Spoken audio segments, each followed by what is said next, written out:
বাঁধাকপির এই পকোড়াটা খেলে আপনি বাঁধাকপির ফ্যান হয়ে যাবেন।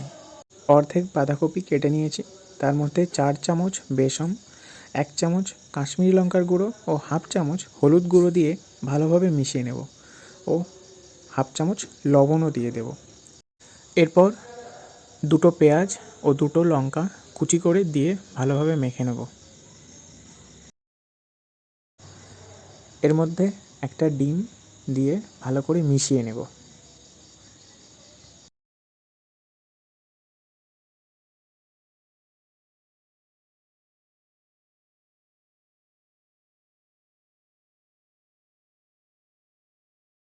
কড়াই গরম করে তাতে ভেজিটেবল অয়েল দিয়ে দেব।